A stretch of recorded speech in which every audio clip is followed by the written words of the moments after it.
하나님의 말씀은 고린도 후서 2장 7절부터 11절입니다. 그런즉 너희는 차라리 그를 용서하고 위로할 것이니 그가 너무 많은 근심에 잠길까 두려워하노라. 그러므로 너희를 권하노니 사랑을 그들에게 나타내라. 너희가 범사에 순종하는지 그 증거를 알고자 하여 내가 이것을 너희에게 썼노라. 너희가 무슨 일에든지 누구를 용서하면 나도 그리하고 내가 만일 용서한 일이 있으면 용서한 그것은 너희를 위하여 그리스도 앞에서 한 것이니 이는 우리로 사단에게 속지 않게 하려 함이라. 우리는 그 계책을 알지 못하는 바가 아니로라. 아멘. 하나님은 사랑이십니다. 하나님의 교회는 하나님의 피로 사신 교회입니다. 그러하기에 하나님의 교회는 하나님의 것이고 하나님이 주인인 교회이기에 하나님이 사랑이시기 때문에 하나님의 교회도 하나님의 사랑이 충만해야 하는 것입니다. 마귀는 죄를 범했을 때 지적하고 그것을 징계해서 그로 하여금 근심과 슬픔과 더 나아가서 정죄감에 빠지게 해서 신앙생활조차를 할 수 없도록 직분자로서 직분을 감당할 수 없도록 좌절하고 절망에 빠지게 하는 것이 마귀의 계책이고 마귀의 속임수입니다. 그러나 하나님은 징계뿐만 아니라 징계 받은 자가 하나님 뜻대로 근심해서 돌이켜서 회개하면 하나님은 교회가 징계했으니 이제 공식적으로 사랑하기를 원하는 겁니다. 이렇게 했을 때만이 하나님의 교회가 사랑이 충만했을 때 마귀의 속임수와 그 계책에 넘어지지 아니하는 하나님이 주인이 되시는 하나님의 교회가 되는 것입니다. 온전한 하나님의 교회가 되는 것입니다.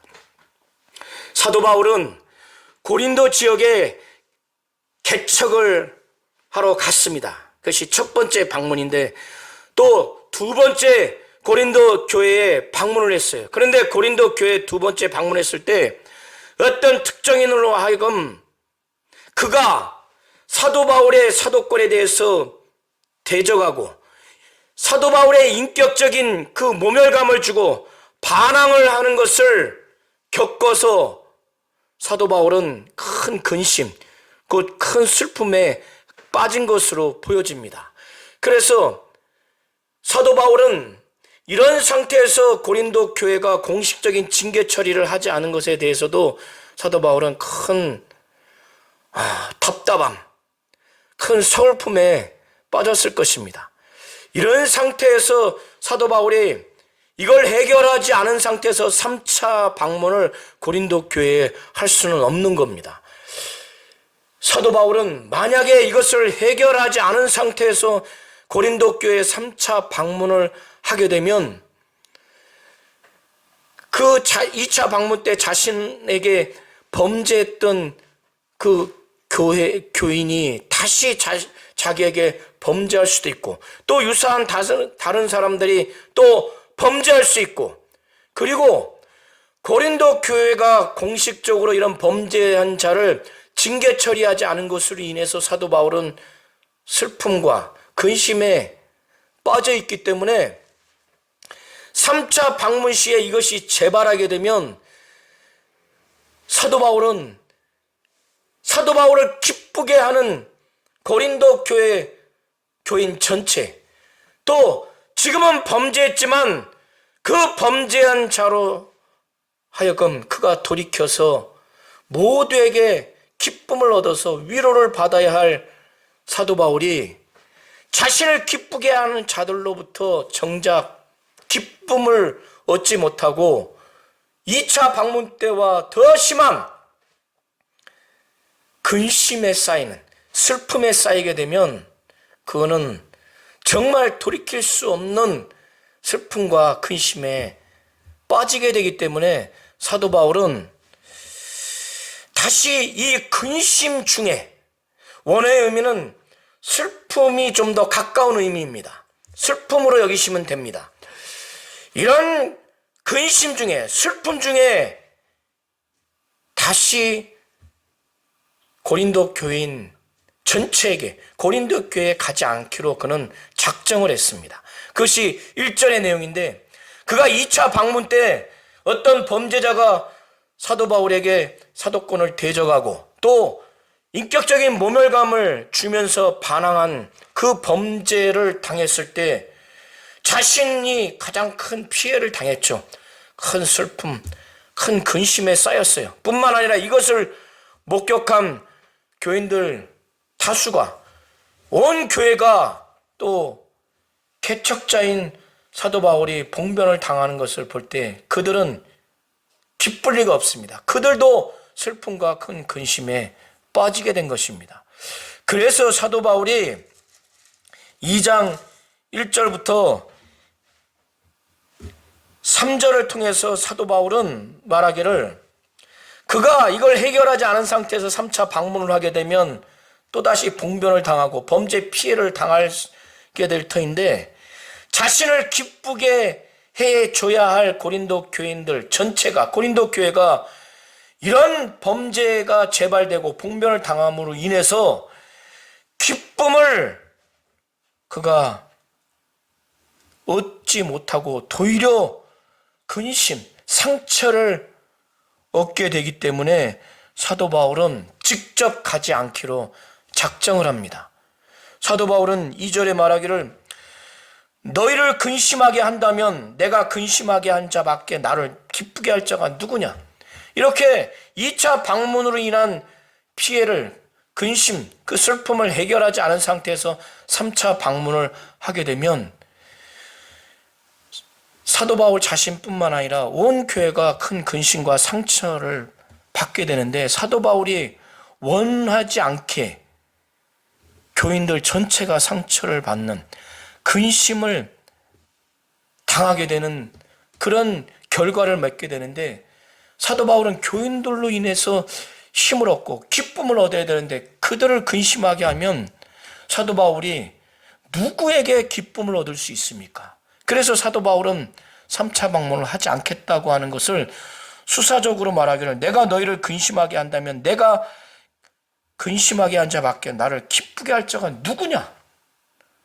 그래서 사도 바울은 눈물을 먹으면서 쓴 편지로 자기의 3차 방문을 대체하기로 작정합니다.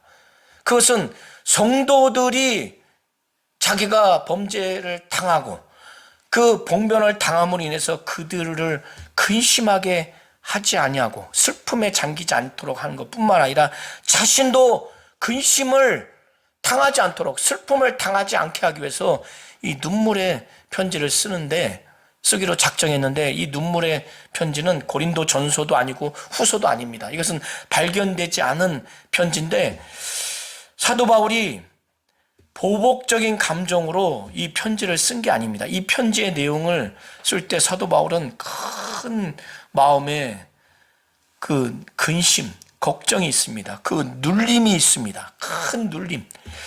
왜냐하면 그 내용 자체가 기쁜 것이 아니에요, 육체적으로. 왜냐하면 교회가 공식적으로 이 범죄의 심각성을 너희들이 알지 못하고 징계 처리도 하지 않는 교인들 전체, 교회 전체에 대한 그 치부를 드러내야 되고, 그 범죄자의 그 범죄 행위에 대해서 세세하게 드러내야 되고, 돌이키지 않으면 어떻게 되는가에 대해서 이거를 다 적어야 되고, 그래서 직접 가서 징계를 할 만큼 사도 바울이 거기에 모든 것들을 다 담아서 써야 되니까 사도 바울이 마음이 편할 리가 없죠. 그리고 이 내용을 받는 교회가 큰 근심에 잠기게 될 것 같다. 그리고 슬픔에 잠기게 될 것 같다. 자기들의 신앙생활, 자기들의 직분자로서의 직분도 감당하기 어려울 만큼 심한 좌절감, 고독감, 더 나아가서 정죄감에 빠지지 않을까. 그래서 큰 눌림과 걱정이 가득했어요. 쓰면서도. 그러면서 이것을 보내고 난 후에도 사도 바울은 후회를 한 겁니다. 이 쓰는 과정에서 눈물을 흘리는 거예요. 한편에서는 목회자로서, 사도로서 아비의 심정으로 이것을 가르쳐야만이 하나님 뜻대로 근심하게 해서, 슬프게 해서, 회개하고 돌이키게 해서 교회가 걸어가도록 해야 되기 때문에 정말 많은 눈물을 흘리면서 이 편지를 썼습니다. 그런데 그의 목적은 교회가, 그 범죄자가 근심에 쌓이도록, 그들이 슬픔에 잠겨서 좌절하고 낙심하고 절망하도록 하는 목적으로 쓴 것이 아니라, 오직 사도 바울은 정말 그들을 향해서 사랑이 막 넘치기 때문에, 이 넘치는 사랑이 있음을 그들로 하여금 알도록 하기 위해서, 이는 마치 부모가 사춘기 자녀가 잘못됐을 때 그거를 정말 부모 앞에서 또 사회에서 온전한 성숙하지 못한, 인격적으로 성숙하지 못한 행태를 했을 때 갈등이 있죠. 부모와 그걸 지적해야만 하고 그거를 훈계해야만 하는 부모 입장에서 그가 근심에 쌓이고 슬픔에 잠겨서 좌절하고 낙심하려고 그것을 편지든 구두로든 하는 것이 목적이 아니라 오직 부모이기 때문에 나중에 자라서 훌륭한 사회인이 되고 또 가정의 일원이 되고 또 나아가서 어른이 되고 부모가 되고자 하는 넘치는 사랑이 있기 때문에 이거를 말해야만 하고 글로 적어야만 하는 부모의 심정과 같이 사도 바울은 오직 넘치는 사랑을 알게 하기 위해서 눈물의 편지를 쓴 것입니다. 이것이 지금까지 1절부터 4절의 내용입니다. 그런데 이 눈물의 편지를 받고 나서 고린도 교회가 완전히 하나님의 뜻대로 근심하게 됐고 돌이켰어요. 그래서 이 범죄자 역시도 내가 잘못했구나. 내가 정말 사도 바울에게, 사도인 그에게 반역했고 사도권에 대해서 반역했고 인격적으로 모멸했고 반항했구나. 큰 범죄구나. 주의 종에 대해서. 이것도 많은 성도들 앞에서 이렇게 범죄를 했구나. 그가 하나님 뜻대로 정말 돌이켰어요. 그 과정에서 교회는 공식적으로 많은 사람들이 이건 범죄다. 우리 교회가 걸어가기 위해서 하나님이 피로 사신 교회이기에 이런 죄는 용납하면 안 된다. 이런 죄를 용납하면 안 된다. 지적하고 징계하기로 결의한 겁니다. 그래서 아주 모자람 없이 아주 충만하게 징계를 내려버렸습니다. 디도를 통해서 이 교회가 하나님 뜻대로 근심해서 돌이키고 징계하고 그 범죄자가 돌이키고 회개한 것을 디도를 통해서 전달받아서 사도 바울은 이제 기쁨이 생긴 겁니다. 그래서 이 교회와 이 범죄자에 대해서 이제는 용서하고 위로하고 사랑하고자 하는 그런 마음이 생겼고, 한편에서는 이 범죄자가 너무 많은 그 근심, 슬픔에 쌓여서 자기의 죄로 인해서 죄책감에 빠져서 신앙생활도 하지 못할 정도로, 직분자로서의 직분을 감당하지 못할 정도로 지금 된 거 아닌가, 그렇게 보고를 받아서 사도 바울이 두려워할 정도가 된 겁니다. 사도 바울은 사실 눈물의 편지를 쓰면서 자신이 만일 가게 되면은 막 강력하게 무섭게 아주 징계를 요청하는, 때로는 책망을 하고 징계에 주도할 수 있을 것 같은 그런 입장을 서 있을 것을 예상도 하기 때문에 눈물의 편지를 통해서, 간접적으로 편지를 통해서 이걸 지적하고 그들이 돌이키기를 바라는 마음으로 쓴 겁니다. 그러면 사도 바울이 그렇게만 된다면 이 교인들을 향해서 아주 기뻐할 것이라고 하는 아주 기쁨이 가득한 그런 소망이 있는 겁니다. 이렇게 교인들을 향해서 기쁘게 되기를 사실 사도 바울뿐만 아니라 고린도 교회 교인들 전체가 사도 바울이 교인들을 향해서 기뻐하는 것을 교인들이 그걸 좋아해요. 그걸 기뻐합니다. 그래서 교인들의 이 자세와 태도를 사도 바울은 예상하고 확신하기 때문에 눈물의 편지를 쓴 겁니다. 사도 바울이 이제 이렇게 됐기 때문에, 완전히 교회와 범죄자가 변화됐기 때문에 이제 과거에 자기에게 큰 범죄를 해서 피해를 주고 근심을 준 이 근심하게 앉아 슬픔을 준 이 범죄자에 대해서 이제 사도 바울은 조금 이제 문제시 삼지 않고 유연한 마음이 들어요.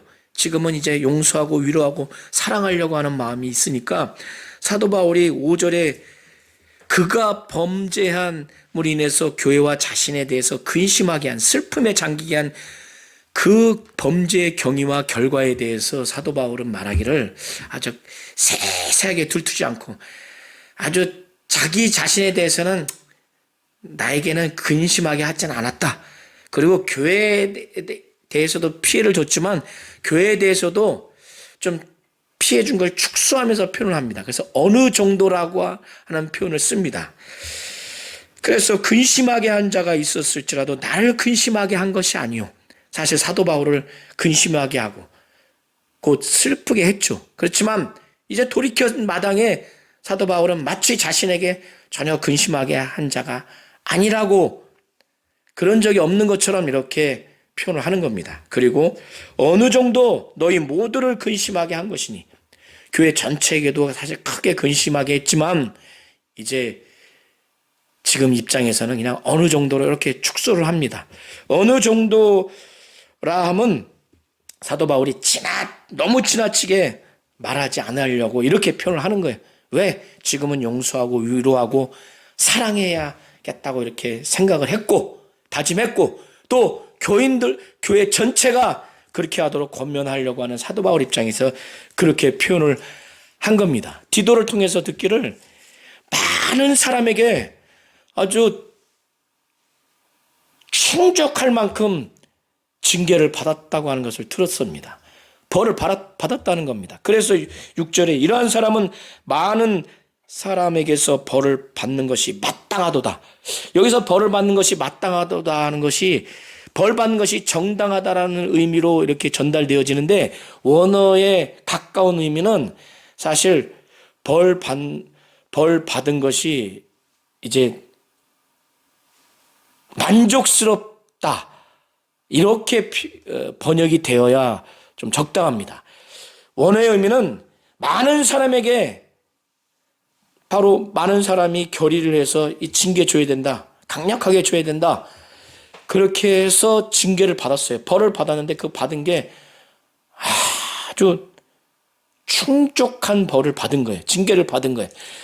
그러기 때문에 사도 바울은 이렇게 됐으니 그런즉 너희는 이제는 그를 용서하고 위로해라. 왜? 그가 그 징계와 벌을 받고 나니까 내가 이런 범죄를 주의 종을 향해서, 그것도 사람 앞에서, 많은 사람 앞에서, 교회 앞에서 사도권을 대적하고 인격적인 모멸감을 줘서 반항을 했으니 내가 이 지은 죄가 너무나 크다. 내가 나 같은 사람이 교회 공적 모임에 와서 신앙생활을 할 자격이 있는가? 직분자로서 이 직분을 감당할 자격이 있는가? 너무 많은 근심, 그 슬픔에 잠겨버린 거예요. 사도 바울이 이걸 들은 거예요. 사도 바울이 두려워할 정도로. 그러니까 차라리 그를 용서하고 위로해라. 사실 죄인을 용서하는 것도 쉽지 않습니다. 그러나 용서하고 더 나아가서 용서할 뿐만 아니라 위로하라는 거예요. 그리고 사도 바울은 더 나아가서 그러므로 너희를 권하노니, 사도 바울이 권하는 거예요. 제발 용서하고 위로하는 것으로 머물 게 아니에요. 교회가 공식적으로 징계 처리를 했으니 이 사람이 얼마나 이제 낙인이 됐겠습니까? 그러니까 교회가 공식적으로 너가 하나님의 뜻대로 근심하고 돌이키고 회개했으니 교회가 이제 공식적으로 너를 확실하게 정말 사랑한다, 용서하고 위로하고 뿐만 아니라 교회가 공식적으로 너를 사랑한다는 것을 나타내라는 거예요. 여기서 8절에 사랑을 그들에게 나타내라 하는데 그들에게 복수로 되어 있는데 원어는 그 사람에게라고 단수로 나와 있습니다. 그 사람에게 나타내라는 것은 교회가 공식적으로 정말 너를 사랑한다 확실히 증명하라는 거예요. 그러면 그가 심한 근심에 빠져 있을 때, 아, 교회가 나를 이제 용서하고 위로하고 나를 사랑하는구나, 나를 받아주는구나. 그러면 그가 신앙생활과 직분자로서의 직분 사역을 감당할 힘을 얻지 않겠습니까? 사도 바울이 그렇게 하라는 거예요. 교인들이, 교회가 상처받은 것도 있지만은 사도 바울 자신이 큰 근심과 슬픔에 잠길 만큼 범죄 피해자가 아닙니까? 그는 이미 용서와 위로와 정말 사랑하고자 하는 입장에 서 있기 때문에 이제 관건은 교인들 전체예요. 교회 전체입니다. 그러니까 사도 바울이 교회가 너희가 무슨 일에든지 누구를 용서하면 나도 그리하고,